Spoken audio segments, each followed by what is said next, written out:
una buena cantidad de personas pidiendo Sangre. el tema de la donación. Necesitamos fortalecer sobre todo el tema de la red de donantes y del sistema de respuesta.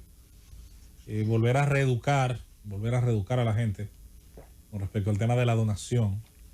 Pero además de reeducar a la gente, también hay que verificar cada cierto tiempo, hacer un levantamiento de nuestras capacidades de almacenamiento y que pueda también contar con las condiciones que todo el mundo sabe se necesita, se precisa para mantener este tipo de flujos. La sangre, recuerda que está constituida por 4 grupos de sustancias y muchas veces lo que se necesita es una transfusión de uno de sus subtipos, sean estos glóbulos rojos, glóbulos blancos, plaquetas, en fin, los que fuesen, los que sean. Así que yo creo que es cuestión de tratar de poner un poquito de atención en esto, tanto de la parte pública, lo que tiene que ver con el aparato de salud pública, y también con las redes que se han ido creando a partir de los ciudadanos, sobre todo ciertos tipos de padecimientos que obligan a la gente cada cierto tiempo a tener que recibir este tipo de aportes.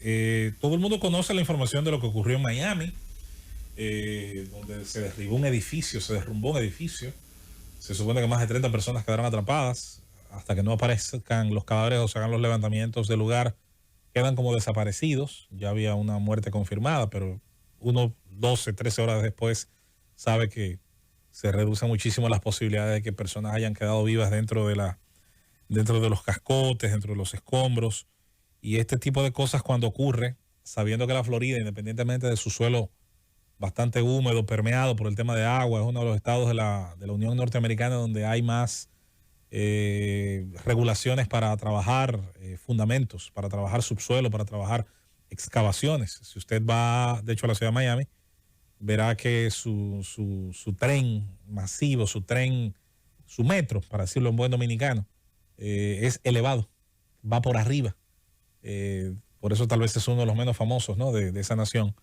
Y no va quizás dentro de la cultura de subway, de tren interno, subterráneo.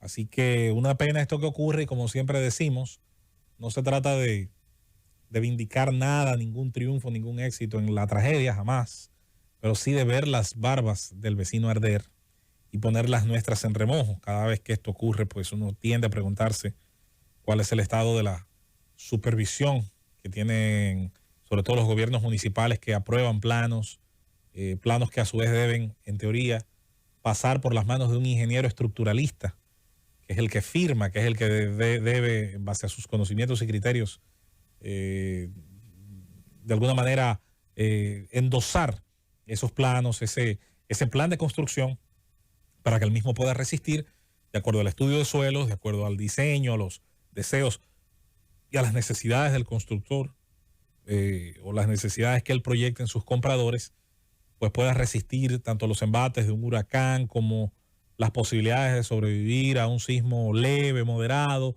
o en su defecto a los tipos de movimientos que se van dando en el subsuelo, a veces de manera silenciosa, a veces se dan movimientos de erosión, desplazamientos importantes. Sí, lo que allí ha ocurrido siempre, insisto, como que pone a uno en alerta y hace que uno se pregunte cuál fue la última vez en la que tal vez se lograron revisar esas cosas.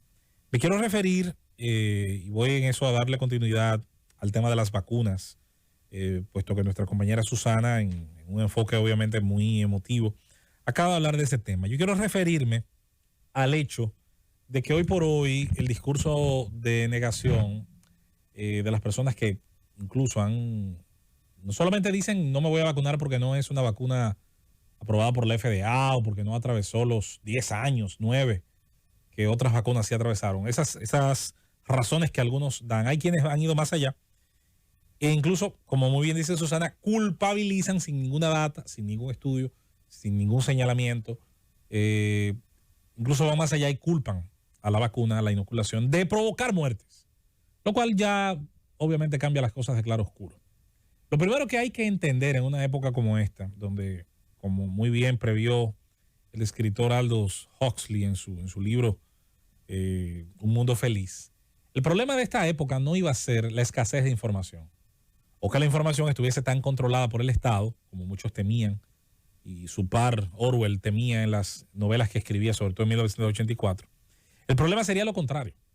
y vamos a tener una abundancia de información y vamos a tener una enorme libertad de generar información a través de mecanismos tecnológicos como es ahora la red, que lo difícil iba a ser para nosotros los ciudadanos elegir en medio de ese mar de información cuál es la información correcta. Elegir en medio de esta selva, de esta tupida selva de datos, textos, editoriales, columnas, señalamientos, denuncias, en medio de todo esto, imágenes incluso, ¿qué era lo cierto? ¿Qué era lo aprovechable?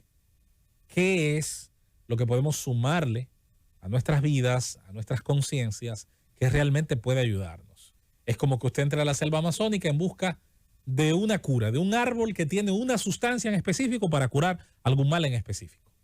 Y se le hará difícil en medio de la abundancia, se le hará bastante difícil probablemente llegar al tipo de árbol, llegar al árbol en específico en la época en la que produce esa sustancia, a lo mejor su flor o a lo mejor su corteza, y luego tener las condiciones para extraer específicamente lo que usted necesita. A eso se parece el mundo de la información hoy. Y es el reto, sin dudas, para los usuarios con ciertos niveles de conciencia. Lo único que podemos a ese tipo de personas sugerirles, si de verdad están dispuestas a entrar en estos temas de debate, porque muchas veces, más que debatir, lo que un grupo y otro hace es predicar, más que lo que intentar convencer sobre la base de argumentos, de datos específicos. Muchas veces lo que se ve, el intento es de conquistar la mente de otro, conquistar las voluntades ajenas, y en ese proceso a veces lo que se pierde es tiempo y se termina insultando. Ahora bien, lo mínimo que se puede exigir a quienes sustenten esas tesis es que muestren informaciones contrastadas, y sí hay medios que son contrastados, le guste o no. Fíjense que siempre la conspiranoia parte de la base de que ningún medio, sobre todo si es masivo, si es famoso, dice la verdad.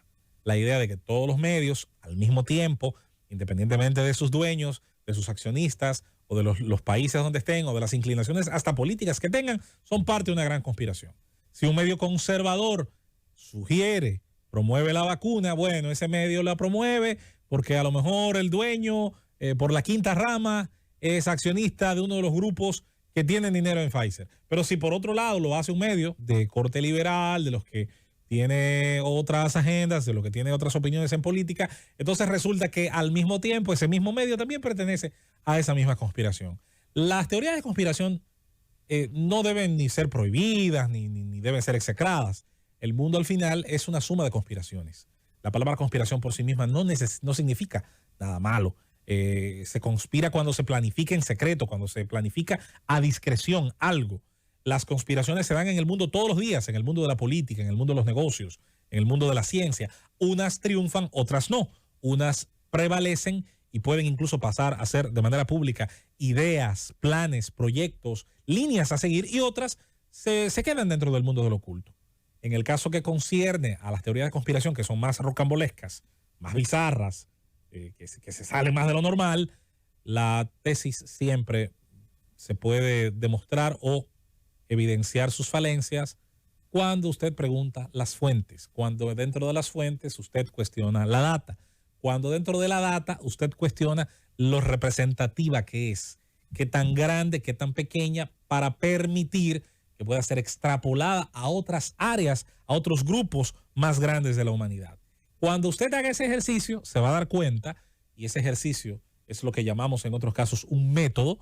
Hay un método de investigación, hay una cosa que llamamos el método científico. Ese método que le va a producir a usted finalmente una hipótesis al final, que es lo que le va a dar a usted de alguna manera una forma de pensar que está articulada, que está bien asentada y que le satisface a usted. Bueno, cuando se hace ese ejercicio, muy pocas de esas teorías pueden satisfacer un método serio, riguroso. Y se basan casi siempre en el alguien dijo, alguien sugiere, alguien escribió, alguien puso, alguien informó, y no suelen pasar, insisto, esas barreras. Es cierto que el mundo, ante la situación que surge de la pandemia, tuvo que acelerar unos procesos, por supuesto que sí.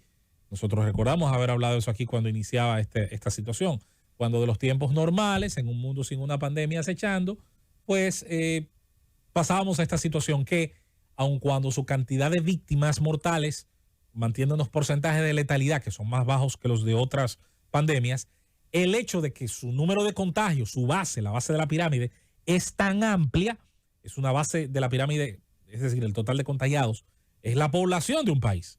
Es la población de un país, incluso ni siquiera pequeño, de un país modesto, moderado. Entonces, al tener una base tan grande, el pico, que bien podríamos decir la letalidad funciona como un pico de la pirámide en el número, ya es lo suficientemente preocupante. Tiene paralizada la actividad económica en buena parte del mundo, ha afectado nuestros hábitos, le ha dado la razón, le ha dado argumento suficiente, aunque yo no esté de acuerdo, y lo sabe mucha gente, a políticos para conculcarnos libertades, para mantenernos encerrados, para evitar que volvamos a las rutinas productivas y culturales de antes. Bueno, la vacuna, le guste o no a mucha gente, es la salida más corta, es el puente más corto a decirle a esa parte que, bueno, mientras no tengamos esto en un control, y entre comillas la palabra control, tenemos que vacunarnos. Pues si nos vacunamos, no habría, supongo yo, mayor argumentación para no volver a esa normalización. Y como ha dicho Susana, y yo sostengo ya con esto cierro, Francis, que el tiempo se nos acaba, se trata siempre de un elemento numérico. Considérelo un arma numérica a su favor. El cinturón de seguridad no me va a salvar a mí de todos los accidentes de tránsito, pero yo me lo pongo para contar con esa probabilidad numérica a mi favor, independientemente de que lo que me choque sea un camión mañana o me choque un vehículo ligero.